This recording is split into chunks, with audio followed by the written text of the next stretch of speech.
Today I will show you how to complete an activity proposal form so that an activity can be entered into the district catalog. Down here under activity proposals is the activity proposal form, and I will use this to request that a workshop, a meeting, training session, any activity that I want to set up and have staff register for can be added into the district catalog. The first thing I need to think about when proposing this activity is absence registration. Is absence registration required? If it is, then I'll click yes, and staff members will likely register their own absence, decide whether or not a substitute is needed.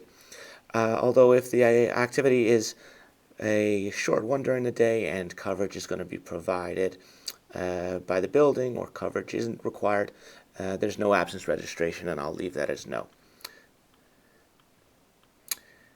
Here I'm going to enter the activity title. This is an elementary math workshop, and the description can go here. I'll just put training for now. I'll have to select a category and format and enrollment number. If I have space issues, I'll have to cap enrollment. If I have no space concerns and I want everybody who wants to enroll to be able to, I can put a very high number here.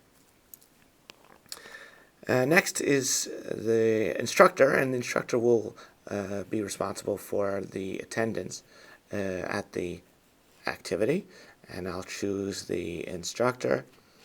And if the instructor's name is not on this list here, please write it in so that that person can be added. Now the meeting will take place on one day, and this activity is going to be May 1st from 9 a.m. until 3 p.m. It will take place at the Fox Meadow Library. And when do I want the activity to begin showing or to appear in the catalog? If I want the activity to appear immediately, I'll leave this blank because the activity will appear as soon as this proposal is approved. Also, I need to think about when I want the activity to stop showing in the catalog or disappear from the catalog. If I leave this blank, the activity will disappear the date that the activity starts.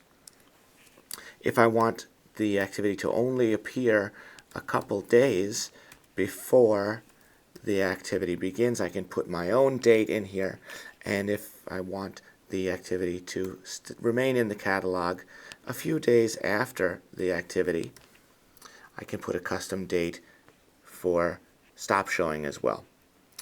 The associated event will be used if there is an event that the activity is associated with. We don't have many categories or events for activities right now. We'll be using them later on, but you can leave this blank for right now. The provider is going to be Scarsdale Union Free School District, and I've set this to default to that. Depending on the type of My Learning Plan account that you have, you may not even see provider listed on the form. The registration fee will be 0, and the number of hours that this activity will be is 6. And the goals, well, this activity will cover both goals, so I'll check them both. And registrants are going to receive credit towards professional development hours. If the activity that you are proposing is a meeting and will not give CTLE hours, you'll mark it as non-CTLE activity. But I'll leave that there for now. And now I can restrict this activity to staff members at a particular building or several buildings. If I know that this is for staff at Fox Meadow only, I can check that, or I can check multiple buildings. I can do the same for departments. If this is an activity for elementary art teachers. But you have to be careful here, because as soon as you check a restriction in either building or department, anybody who doesn't fit into that building or department will not be able to view or register for the activity. Lastly, I'll enter any comments if I have here and then submit. Now this activity has gone to the approver, and I can check on my Learning Plan tab and see at the very top in my proposals area that this proposal has a status of pending. When the proposal has been approved, this will change and the activity that I've proposed will be entered into the district catalog over here. It's also important to note that just because I have proposed the activity, I have not been registered for the activity when it appears in the catalog. I will still have to register for it, as will everybody else who's going to participate in the activity.